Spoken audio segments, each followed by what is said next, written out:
আল্লাহ রাসূল সাল্লাল্লাহু আলাইহি ওয়াসাল্লাম বলেছেন, লা তাযালু কদামা ইবনে আদম ইয়াউমাল কিয়ামাতি, আদম সন্তানের দুইটি কদম একটু পর্যন্ত অগ্রসর হতে পারবে না, হাত্তা ইসলাল খামসিরা, যতক্ষণ না সে 5টি প্রশ্নের উত্তর না দিবে। আন উমরিহি ফিমা আফনাহু, তাকে একটা বয়স দেওয়া হয়েছিল, একটা জীবন দেওয়া হয়েছিল, সে সেই জীবনটাকে কোন কাজে ব্যয় করেছে?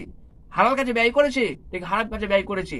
নামাজ রোজা করে, আল্লাহর ইবাদত করে, সংসার ধর্ম পালন করে জীবন কাটিয়েছে, নাকি নেতা নেত্রীর পিছনে ঘুরে ঘুরে জীবন কাটিয়েছে, নেতা নেত্রীর পিছনে চামচাগিরি করে করে জীবন কাটিয়েছে? এটাকে হিসাব দিতে হবে। ওয়ান সাবাবিহি ফিমা আবলাহু, তাকে একটা যৌবন দেওয়া হয়েছিল, যৌবনের শক্তি দেওয়া হয়েছিল, এই যৌবনের শক্তিটাকে সে কোন কাজে ব্যয় করেছে? হালাল কাজে ব্যয় করেছে নাকি হারাম কাজে ব্যয় করেছে?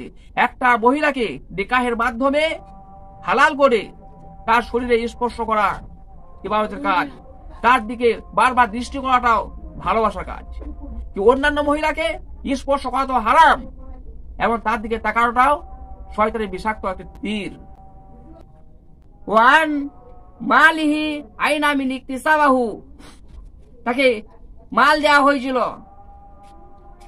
তার অনেক জমি জায়গা, গাড়ি বাড়ি, ব্যাংক ব্যালেন্স অনেক কিছু ছিল, সে হালাল পথে উপার্জন করেছে নাকি হারাম পথে উপার্জন করেছে? ব্যবসা বাণিজ্য করে হালাল পথে উপার্জন করলো নাকি সুদ ঘুষ লটারি এসব হারাম পথে উপার্জন করেছে?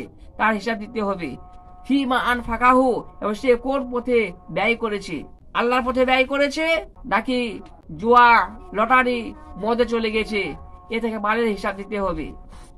ওয়ান ইলমিহি মা আমিলা ফিমা আলিমা, আর তাকে জ্ঞান দেওয়া হয়েছিল, সে জ্ঞান দিয়ে কতটুকু সে আমল করেছে, যা জেনেছে সেটা কতটুকু আমল করেছে?